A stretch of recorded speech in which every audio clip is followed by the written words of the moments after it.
não parar, não precipitar e não retroceder. Então dizer para esse cara, sabe quando nós vamos parar? Nunca. Nunca na sua porca vida, né?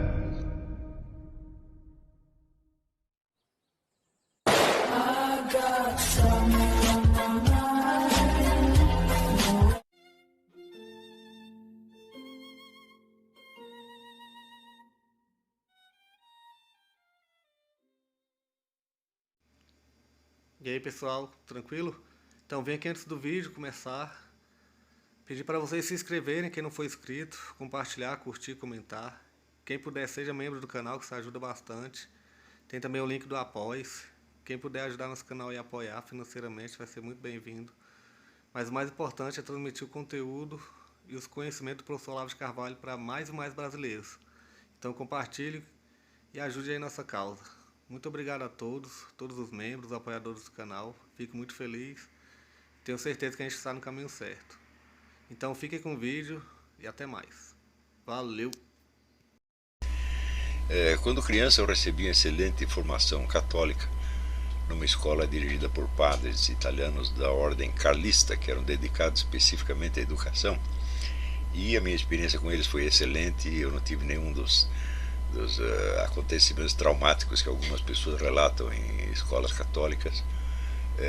Eu não me lembro de ter levado uma única bronca dos padres durante todo o tempo que eu estive lá. Me dei muito bem com eles.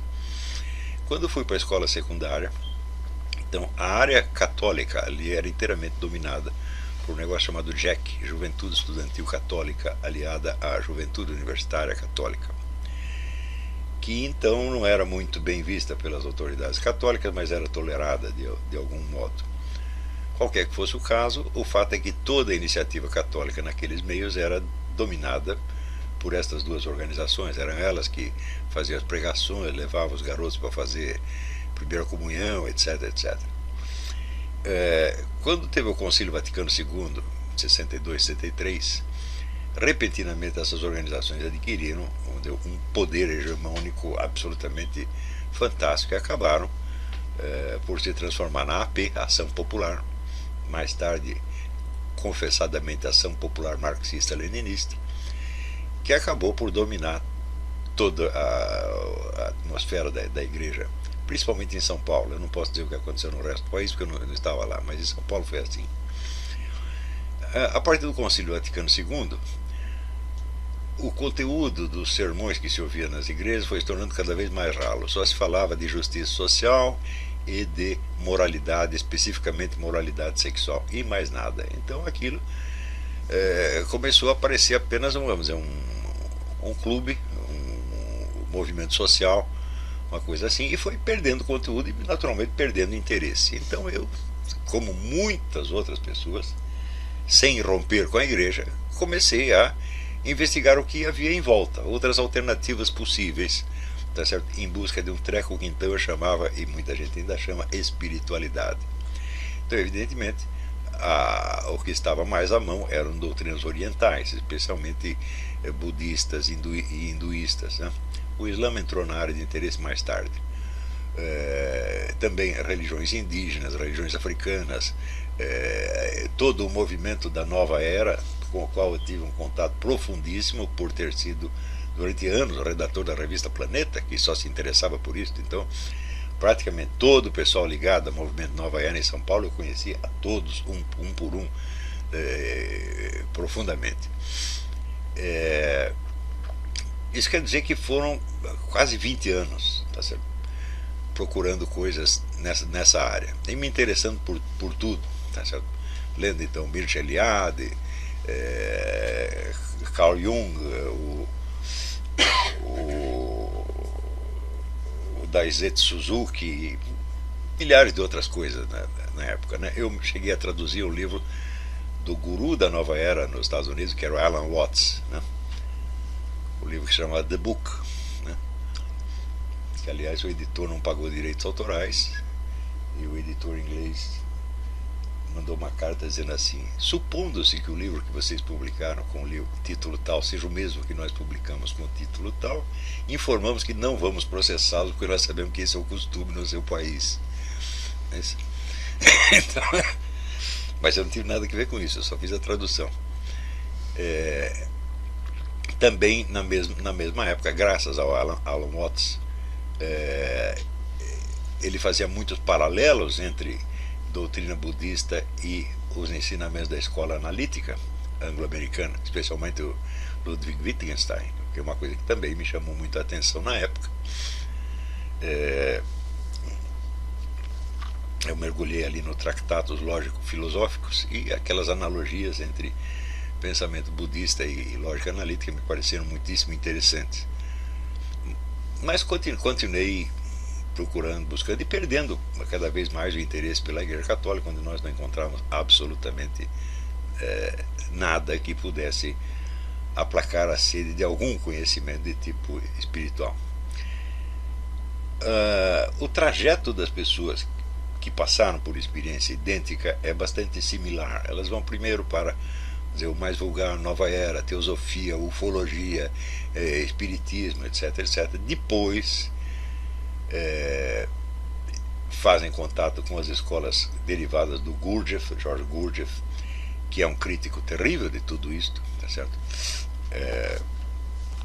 E que vem com uma disciplina muito mais exigente e com pretensões infinitamente mais elevadas.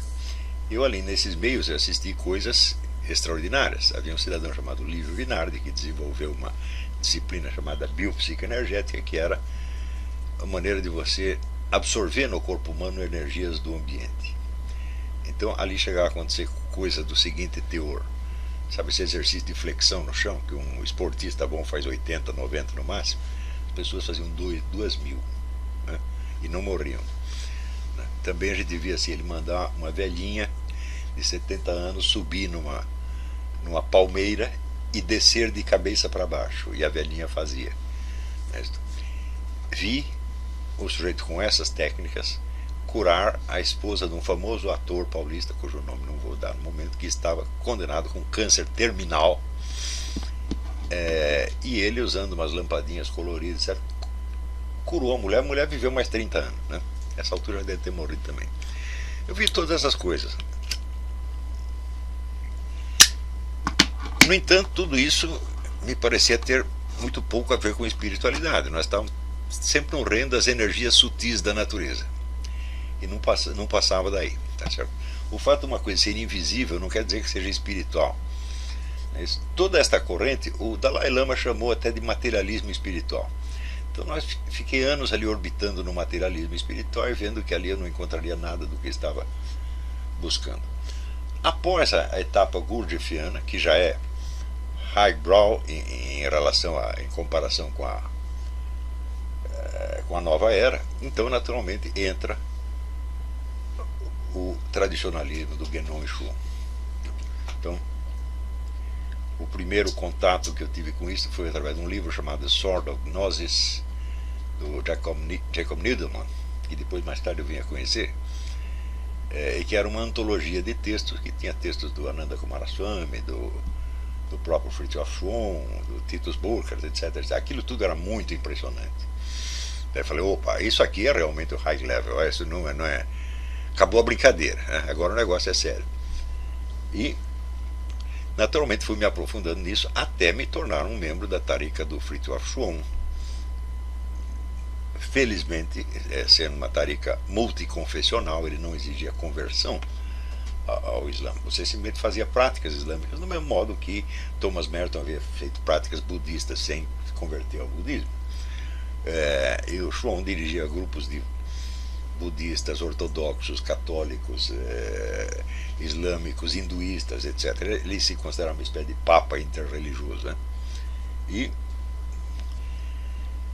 também ali eu vi, bom, claro, tudo aquilo é de muito alto nível, tá certo? Sobretudo, o Guénon fornecia uma chave extraordinária, que era a compreensão do simbolismo. Eu digo que o único autor que no século XX explicou como é que funciona o simbolismo foi o René Guénon, e o simbolismo permitia você então fazer analogias entre várias tradições religiosas, compreender os pontos comuns.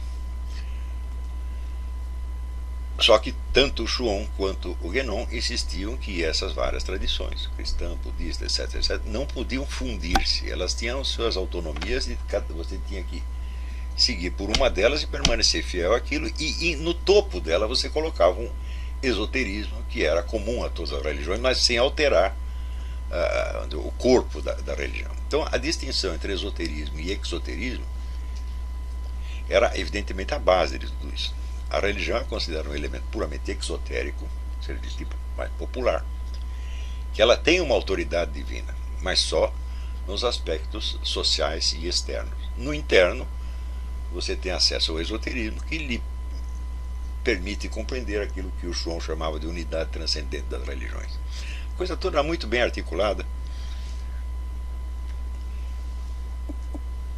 Só que uma coisa que começou a me chamar a atenção foi o baixo nível moral desses meios. Ali era só fofocagem, intriga, maldade. E eu falei, não é possível, tem alguma coisa errada, esses caras praticam essas coisas o tempo todo e eles não melhoram desse ponto de vista.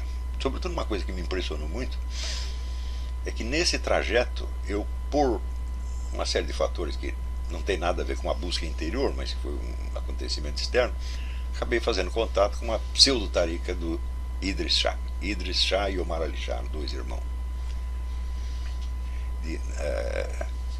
Eram súditos britânicos nascidos na Índia, e cuja família também parte no Afeganistão. Esses eram picaretas totais, eram charlatães de altíssimo nível, intelectualmente eram monstros, né? E tinham como discípulos só pessoas muito inteligentes, bem preparadas, que elas reduziam uma espécie de escravidão mental e exploravam até tomar o último tostão deles. Então, picaretas mesmo, conhecidos. Eu fiquei muito assustado com essa coisa do Idris Shah e comecei a escrever para pessoas que conheciam o assunto, especialistas em sufismo, como William Stoddard, Martin Lins, Marco Pallis, etc, etc. Portanto, que raio de coisa é esta? Do que se trata? E fui parar na tarica do Schwann por causa desses camaradas que disseram assim, não, de fato, esses sujeitos são muito perigosos, eles são satânicos, etc. E agora que você conheceu o pseudo-sufismo, você tem que conhecer o sufismo autêntico, para tirar a má impressão. E daí fomos lá parar na tarica do Schwann. Uma das experiências que eu tive ali dentro foi a seguinte: a primeira coisa que me disseram é: você para de brigar com essa turma do Idris Shah. Porque eu tinha inclusive feito uma queixa na polícia contra os caras, né? Eles estavam metidos em negócio de contrabando, essa coisa toda, e houve um inquérito policial, a coisa apareceu na televisão, foi um escândalo nacional, né? Eles tinham feito fofoca de mim para a cidade inteira. Eu falei, vocês fizeram fofoca de mim com umas 20 mil pessoas, eu vou fazer para 60 milhões. Nós vamos logo para o Jornal Nacional, e de fato fiz. Tanto que esses caras até hoje, eles, quando me veem na rua, eles saem correndo. Falam, não, é o capeta. E a primeira coisa que me disseram na tarica do Schwann foi: você para de brigar com os caras, você está proibido de prosseguir essa encrenca. Eu digo, tá bom, ficar quietinho aqui no meu canto.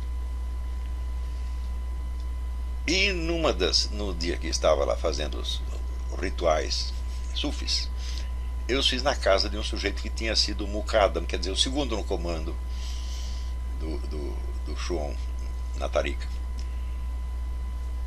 Foi uma coincidência, e eles faziam os ritos vestidos em roupas islâmicas, a djellabá, e eu tinha que vestir a tal da djellabá.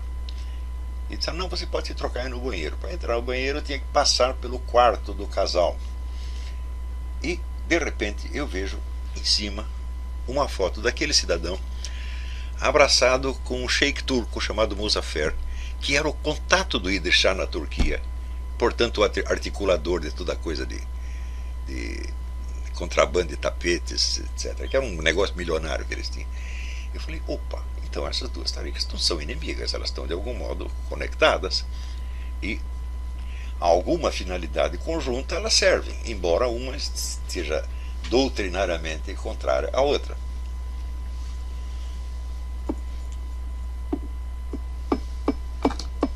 Então, evidentemente, em poucas semanas de experiência ali com a tarica do Schwann, eu já estava completamente desiludido, mesmo porque eu esperava encontrar um sheik tradicional. Eu falei, não, vou chegar lá, tem um velhinho, o velhinho vai estar varrendo o chão da tarica, eu vou conversar com ele e tal. E chego lá, não era nada disso, o negócio parecia a Casa Branca, era uma hierarquia burocrática infernal, você não podia nem conversar com o sheik sozinho, tinha que ter um funcionário observando, um negócio assim.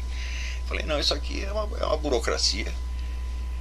E a gente via que o pessoal tinha planos assim monumentais, quase que de domínio mundial. Falei, não, eu não quero ter nada a ver com isso.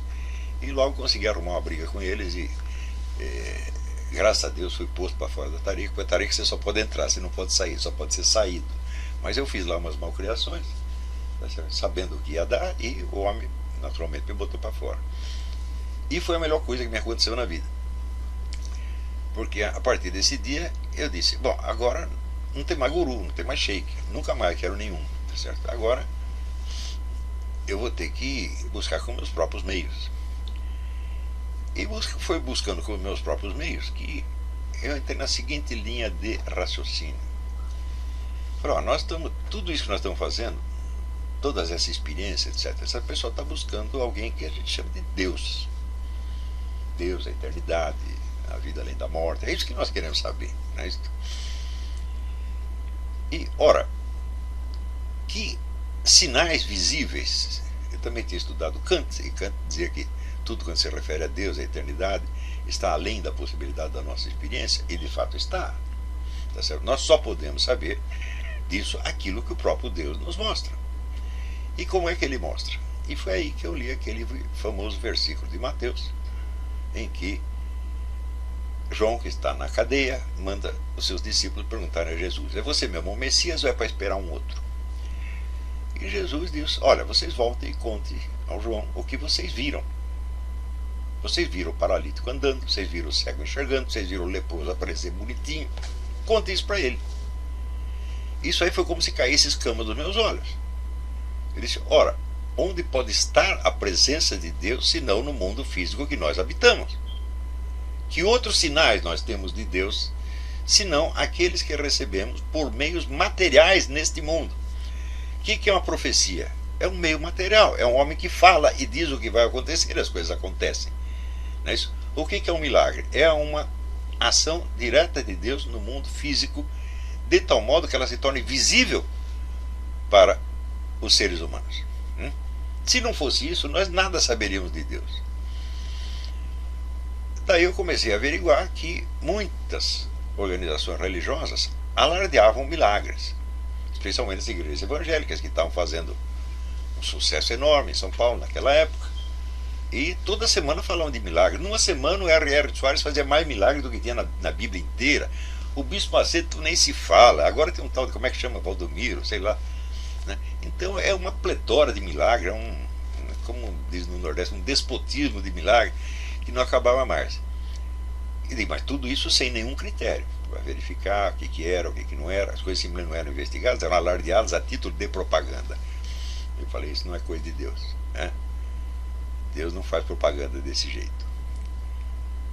E daí eu comecei a estudar o critério dos milagres na Igreja Católica e vi que, vamos dizer, de 20 mil milagres alegados, a Igreja, após muitas verificações feitas por ela mesma e por cientistas alheios à Igreja, aceita lá uma meia dúzia. Eu falei, bom, então aí nós temos alguma pista. Aliás, é a única pista que existe, porque o resto é tudo falatório. Você não vê realmente a ação, tá certo, de Deus no mundo. E se não existisse a ação de Deus no mundo físico, nós nada saberíamos sobre ele, né? Nesse ponto, Kant tinha razão. Então, diretamente nada podemos saber, mas podemos saber, vamos dizer, filosoficamente pelo raciocínio de analogia, como o Santo Tomás de Aquino explica, né? Mas esta também é uma coisa que convence você intelectualmente, tá certo? Mas a convicção intelectual desacompanhada de alguma evidência física não tem força. Daí outra coisa que me ocorreu, eu falei, peraí, muitas religiões alegam milagres, mas o cristianismo não alega milagres, ele é todo feito de milagres, né? É o nascimento virginal, são os milagres, as curas que Jesus fez durante a vida, é isso? E é a ressurreição. Ele fala, peraí, O milagre não é um elemento a mais do cristianismo, ele é o próprio cristianismo, é o centro do cristianismo. Então, é só isso que interessa. Né? Esta é a pista. Agora, para você encontrar, pelo menos em São Paulo na época, um padre que falasse de milagre era quase impossível. Quase impossível. Né? Acho que até hoje deve estar pior ainda. Eles simplesmente não falam dessas coisas. Então, havia uma inibição de falar daquilo que era o coração mesmo do cristianismo. E acho que isso aí, você, independente de qual seja a sua confissão particular, você tem que entender que no cristianismo os milagres não são um acréscimo, eles são o centro da coisa. E esses milagres culminavam no dia da Santa Ceia, em que Jesus dizia para os apóstolos: este é o meu corpo e este é o meu sangue. Vocês comam e bebam isso e façam isto em memória de mim. Havia ali uma interpretação protestante, apareceu séculos mais tarde, que diz que esta era apenas uma cerimônia memorial, enquanto a Igreja Católica continuava insistindo que o rito da Eucaristia era a repetição do sacrifício. Ora, quem estudou um pouco de esoterismo e sabe o que é um rito, e rito é o conceito, rito e símbolo são os conceitos centrais do esoterismo, né? De todos os esoterismos do mundo. Quem sabe o que é um rito, sabe que ele é a repetição formalizada de um ato primordial. Pode ser a criação do mundo, não é certo? O batismo no Senhor Jesus Cristo, etc, etc. E pode ser o sacrifício do Calvário. Se você diz que é apenas um memorial, então não tem sentido ritual. Tem apenas sentido comemorativo. Memorial ou comemorativo é a mesma coisa. Mas aí a coisa já começa, vamos dizer, a complicar um pouco. Porque se você vai averiguar o texto grego deste momento, e isso é absolutamente obrigatório se você quer entender o que aconteceu, você vai ver que memória, em memória, quando Cristo fala em memória de mim, ele usa a palavra anamnesin. Ora, essa palavra tem uma estrutura muito peculiar. Ela é uma dupla negação. Você tem mnemata, que é simples, o que nós chamaríamos de memória. Você tem a negação da memória, amnésia, de onde sai a palavra amnésia. E você tem a negação da amnésia. Então, evidentemente, a recordação, memorização que o Cristo falava, não é apenas uma coisa que lhe ocorre, aparece na sua memória. Não, é uma destruição da amnésia. Portanto, é uma atividade que você faz. E com que palavra Cristo designava esta atividade? Poietes. Da onde saiu a nossa palavra poesia?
Chegamos a mais um final de uma aula, de um vídeo. Espero que tenham gostado.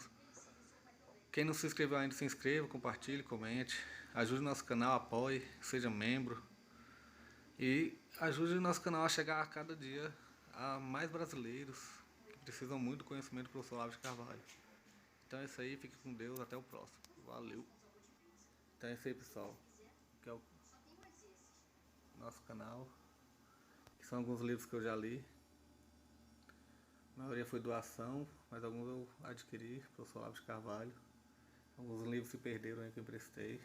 Professor Alexandre Costa. A Bíblia Sagrada. 10 lições sobre Karl Marx. Indico a não ler esse livro, que é muito ruim mesmo. Alguns pensadores aqui que realmente, como o professor Olavo de Carvalho disse, não são pensadores. Valeu, tamo junto aí. Apoie nosso canal, seja membro.